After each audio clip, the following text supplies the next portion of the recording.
Hello viewers, so welcome to my channel. I'm Hasham Ali Khan. Now in this video I'm going to start a new topic in financial institutions and markets subject.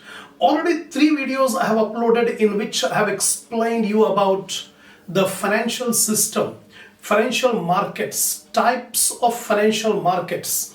Then I have explained about the structure of Indian financial system, functions of financial system, financial services, and what is the role of financial system in economic development of a country. All these things I have already uploaded in the first 3 videos. So if you have not watched those videos, I suggest you go to the playlist of my channel, select the subject financial institutions and markets, watch the first 3 videos, be clear about the concept of financial system. Now in this video I am going to take up the next concept in financial system. That concept is flow of fund matrix.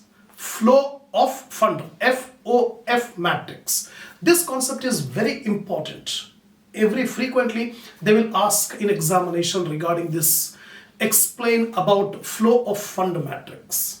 So before explaining the concept, take the screenshot of the points which I have written on the board regarding the meaning of flow of fund matrix, importance of this FOF matrix, and what are the weaknesses of Indian financial system. These are the things I am going to explain. Take the screenshot, then we'll continue.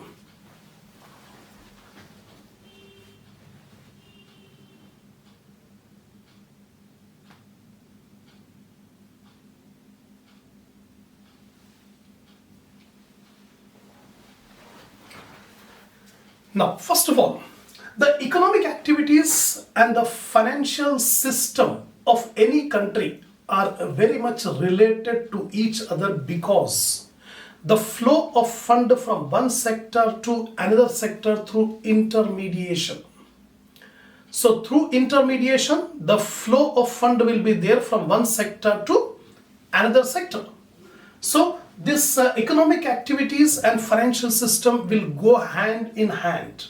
So financial flow of fund accounting is a systematic record of payments between various sectors. The funds will flow from one sector to another sector. So FOF accounting is a systematic record of payments between various sectors of the economy, and it is interconnecting self-contained system that discloses the relationship among all sectors of the economy. Remember, in any country, the flow of fund will be there from one sector to another sector. So this flow of fund matrix will explain the flow of fund from one sector to another sector. So in India, FOF accounts are prepared annually on yearly basis. So Government of India will make this FOF matrix yearly to find out the flow of funds from one sector to another sector. Example, in every country we have so many different sectors. Primary sector, secondary sector, tertiary sector. So government will make plan to develop all these sectors. So this FOF matrix will explain the flow of fund in different sectors on yearly basis. So FOF accounting combines income statement and balance sheet of every sector. So every sector will make the income statement to the balance sheet. By using this income statement and balance sheet, they will make a statement called statement of sources and uses of funds. That means in every sector where the fund is, from where the fund is received and where the funds are used. Just like funds flow analysis in accounting. In accounting, funds flow analysis is a technique which shows from where we got the funds and where we have used the funds. Similarly, in every sector, we make financial statements like income statement and balance sheet. So we combine this to prepare the statement of source and application of funds for every sector. So after making this source and uses of funds in every sector, we combine all these statement of sources of all the sectors and make a comprehensive statement of source and uses. That comprehensive statement of source and uses of funds is nothing but flow of fund matrix. This is created with the help of source of funds and the uses of funds of different sectors of the economy. When all such statements of all the sectors are combined together, it is called flow of fund matrix. So the concept of flow of fund matrix is we combine all the flow of fund of all the sectors and combine it. Example, so many sectors are there. Every sector will make the financial statement, that is income statement and balance sheet. By using this income statement balance sheet, we can make the statement of source and uses of funds by every sector. So we combine all the statement of source and uses of funds of all the sectors, then we'll make a comprehensive statement of uses sources and uses of fund. That is called flow of fund matrix. This is the meaning or concept of flow of fund matrix.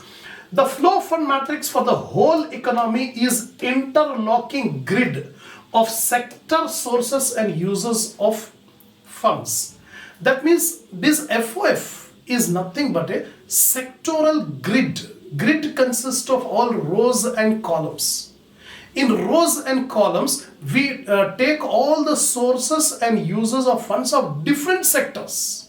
All the sectors put together in a grid form, from where every sector received the funds and where every sector uses the funds. That is called flow of fund matrix. It shows borrowing and lending relationship between all the sectors. Every sector will have their own borrowings and lendings. So all the borrowings and lendings are shown in this FOF matrix. By examining it, we can analyze whom lent to whom and who borrowed from whom. So finally, by seeing this FOF matrix, we can be able to know from where every sector has borrowed and where every sector has lended. From where they have borrowed and to whom they have lended. This can be known by preparing this grid. This grid is nothing but flow of fund matrix. So this is the concept of flow of fund matrix. Now importance. What is the importance? Why this FOF matrix is made? So many points will explain the importance of this FOF. The first point is comprehensive. This FOF matrix, flow of fund matrix, is very important because it gives the comprehensive view of all the financial transactions of every sector of the economy. In every economy, we have so many sectors. Every sector will have so many financial transactions relating to inflow of funds and outflow of funds. All these things will be disclosed in FOF matrix. So it gives a comprehensive view of the financial transactions of every sector. Secondly, sectoral analysis. So in macro analysis, we want the analysis of every sector. How every sector is performing. What is the growth? What is the growth rate? How consistently they are performing. So for analyzing the sectors of the economy, we need to prepare FOF matrix. So it analyzes economic data on borrowing and investment, lending, investment in major sectors of the economy. Example, in India we have primary sector, agricultural sector, industrial, secondary sector, tertiary, service sector. So in every sector, how much is the investment, how much is the borrowing, how much is the lending of each and every sector we can be able to know by preparing this FOF matrix. So sectoral analysis is possible with the help of FOF matrix. Intersectoral financial flow. Normally, in every year, there is flow of fund from one sector to another sector. Normally, what will happen? Earlier, very less funds were invested in primary sector and more funds are invested in technological sector or tertiary sector. So there is movement of funds from one sector to another sector. So by studying this FOF matrix, we can be able to know how the funds are flowing from one sector to another sector. Then performance of financial system. We have to study how our financial system is performing, because financial system is the backbone of every economy in every country. The financial statement is the backbone. If something happens, if something goes wrong with the financial system, the whole economy will suffer. So by studying this FOF matrix, we can be able to analyze the performance of the financial system. It indicates the role of financial sector in development process, and in-depth analysis of financial system and the performance of financial institutions cannot be completed without the study of FOF matrix. So without undertaking the study of FOF matrix, we cannot be able to analyze the performance of financial institutions, because only with the help of financial institutions the company can grow. The growth depends on financial system. So FOF matrix is very helpful in analyzing the performance. Next one, based on FOF analysis, government formulate policies to strengthen the financial system and bring the required changes. Ultimately, the responsibility of the economic development of the country depends with the government policies. So while making the government policies, the government will consider this FOF matrix in order to make the policies, in order to formulate the policies, in order to evaluate the performance of their plans. The government will consider, will take into account the FOF matrix. Next come understanding saving and investment. How the people are saving the money, how they are investing, how much is the growth in saving and investment. Saving and investment. Remember, all investment will come from saving, but all saving will not be converted into investment. There are many savings out there, but it is not properly invested. So we can say all investment is saving, but all saving is not investment. So the government, we can be able to get the information regarding the savings and investment. Next one is financial ratios. Ratio is a technique. It's a mathematical technique of expressing relationship between different variables. So the data contained in FOF matrix can be used in calculating the different accounting ratios. And on the basis of these accounting ratios, we can be able to take a number of decisions. A plan can be prepared. Next comes impact of monetary policy. The government will implement the monetary policy. Now, by studying this FOF matrix, we can be able to see what is the impact of monetary policy on the financial system, on different sectors. So what is the impact of this monetary policy on the financial system? The government can be able to know. Then next one is policy making. The main function of the government is to make the policies, to economically develop the country, to implement the plans. For making the policies, the government needs information. Without information, no plans, no policies can be made. So government will make use of this FOF matrix to formulate the policies, to make the plan, to economically develop the country, to identify what are the weak areas. All these things. So FOF matrix gives a common base for studying a wide range of problems and challenges which concern the financial sector and its relationship with the economy. To find out what are the weaknesses, what are the problems, what are the challenges in different sectors, so that those challenges can be fought Then in order to achieve the economic development, it enables the government to take steps for upliftment of backward sectors in the economy. Remember, all the sectors are not equally developed. Some sectors are there which are backward sector. Example, the rural areas are backward. There are some regional disparities in the whole country. So government will find out what are the backward areas where the government has to focus, where the government has to give more importance on financial system in those areas. All these things, the planning requires information, and this FOF matrix will be very much helpful in the hands of policy makers. So these are the points which explains about the importance of FOF matrix. So far I have explained you about the concept, meaning of FOF matrix and the importance of FOF matrix. The last topic in this video, I am going to explain you about the weakness of Indian financial system. So in examination, a question may be asked regarding what are the weaknesses of Indian financial system. See here, over a period of time, the government has implemented a number of plans, policies in order to improve, in order to develop the Indian financial system. And consistently we have achieved the results also.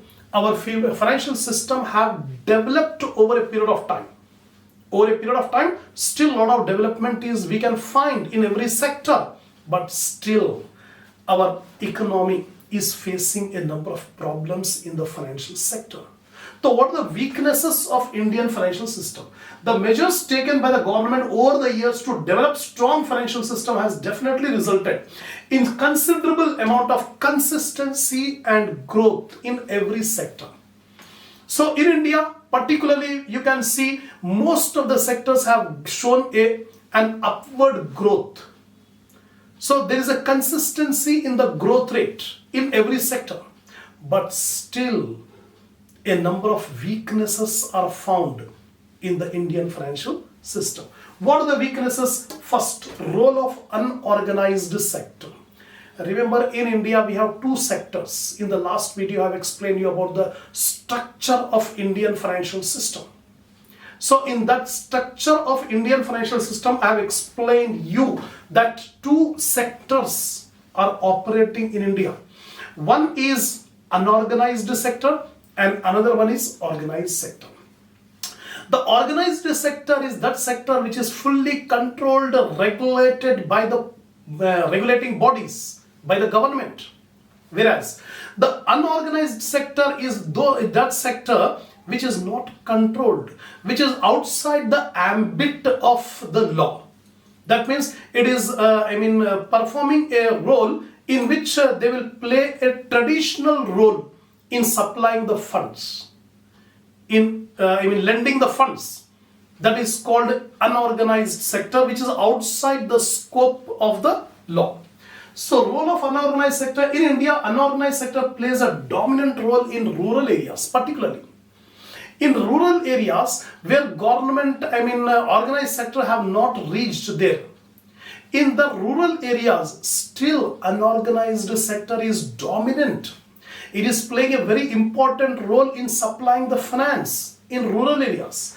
And money lenders and indigenous bankers are catering to the financial needs of the economy in rural areas. Then who comes under this unorganized sector? Money lenders, indigenous bankers, landlords. These are the people who supply the funds in the rural areas. So these indigenous banker or money lenders will come under unorganized sector. That means the government will not have a complete record how much finance is being provided by these indigenous bankers or money lenders. We don't have sufficient record.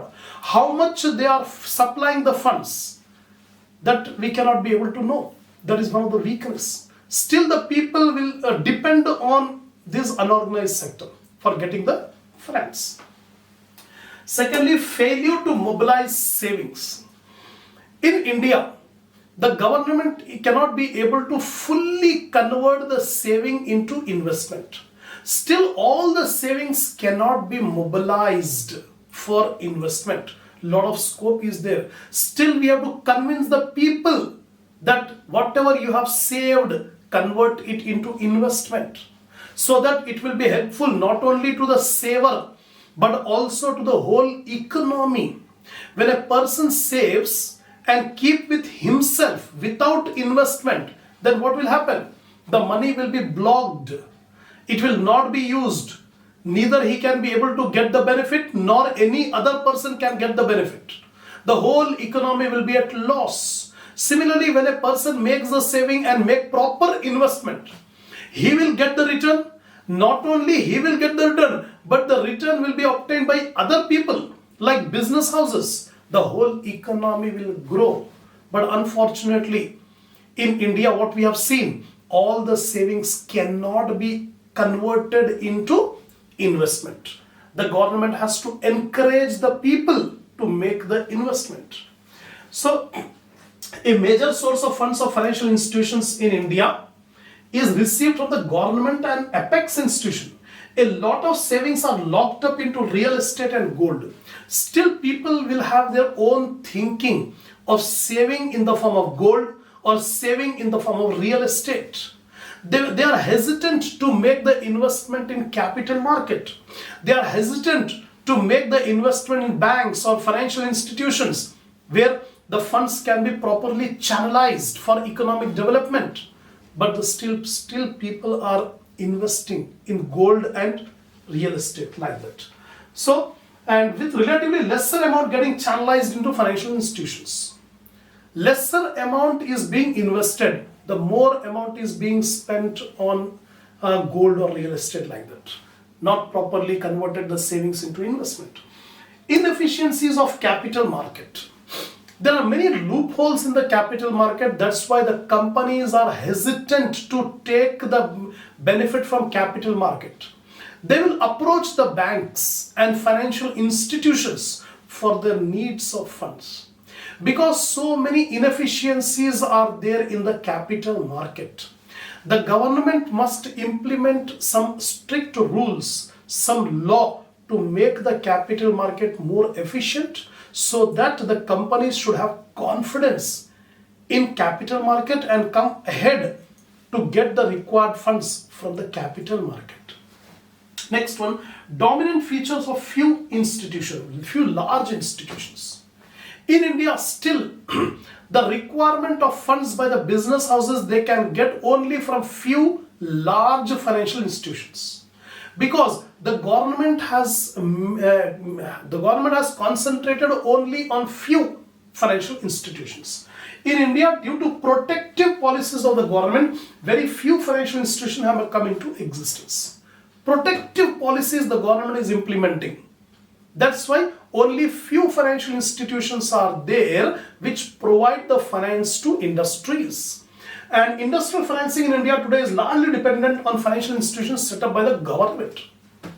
Only government financial institutions are there which will provide long-term funds to the industries. Still, lot of scope is there that private sector should come forward in making these financial institutions and supplying the funds to the needy persons. Then high rates of interest.